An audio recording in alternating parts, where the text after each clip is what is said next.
हाँ, तो घन कोण के बाद हमारा अगला टॉपिक आता है वैद्युत फ्लक्स, मतलब इलेक्ट्रिक फ्लक्स। ये क्या होता है? वैद्युत क्षेत्र में स्थित किसी पृष्ठ से संबद्ध वैद्युत फ्लक्स का तात्पर्य उन वैद्युत क्षेत्र रेखाओं की संख्या से है जो उस पृष्ठ में को होकर भेदती हैं। तो ये हमारा पृष्ठ क्षेत्रफल S है, एक समान वैद्युत क्षेत्र वेक्टर E में रखा गया है। तो इससे संबद्ध वैद्युत फ्लक्स हमें ज्ञात करना है। इसकी एक डेफिनेशन और होती है, वैद्युत क्षेत्र में स्थित किसी पृष्ठ से संबद्ध वैद्युत फ्लक्स फाई वैद्युत क्षेत्र वेक्टर E तथा क्षेत्रफल सदिश वेक्टर S के अदिश गुणन या डॉट गुणन के बराबर होता है। तो माना कि अनंत सूक्ष्म क्षेत्रफल वेक्टर ds एक समान वैद्युत क्षेत्र वेक्टर E में रखा गया है। अनंत सूक्ष्म क्षेत्रफल वेक्टर ds से संबद्ध वैद्युत flux d phi equal to vector E dot vector ds। इसको सॉल्व करेंगे, आएगा vector E dot ds of n cap, जहां पर n कैप एकांक क्षेत्रफल सदिश है जिसकी दिशा पृष्ठ के तल के विलंबवत होती है। तो हमारा d phi equal to E ds cos of theta आएगा।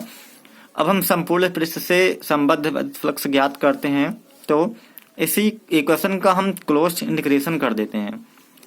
तो closed integration of d phi equal to closed integration of vector E dot vector ds, मतलब बंद समाकलन करते हैं। आगे देखते हैं,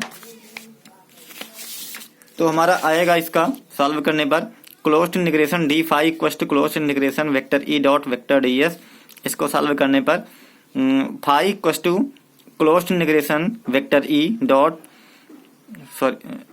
डॉट n कैप।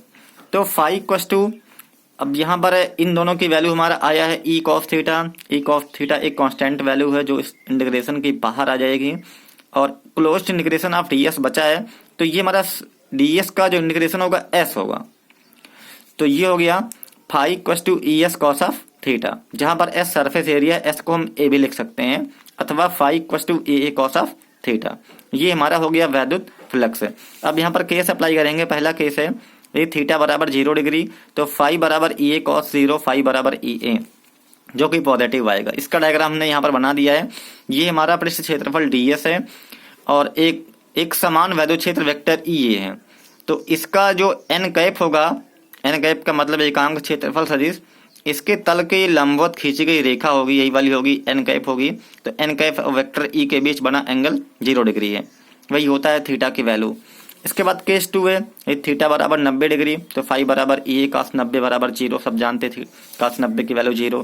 केस 3 बराबर, यदि थीटा इक्वल टू 180 है तो phi equal to EA cos 180, phi equal to minus EA, जो कि नेगेटिव आएगी। इसका डायग्राम हमने यहाँ बना दिया है। ये पृष्ठ क्षेत्रफल है ds है, और ये वैद्युत क्षेत्र है, और इसका एकांक क्षेत्रफल सदिश n कैप की दिशा बाहर की तरफ है। इससे यहाँ पर n कैप और वेक्टर E के बीच बना एंगल 180 यही रख देंगे, तो नेगेटिव आएगा। ये आपका इतना कंप्लीट हुआ।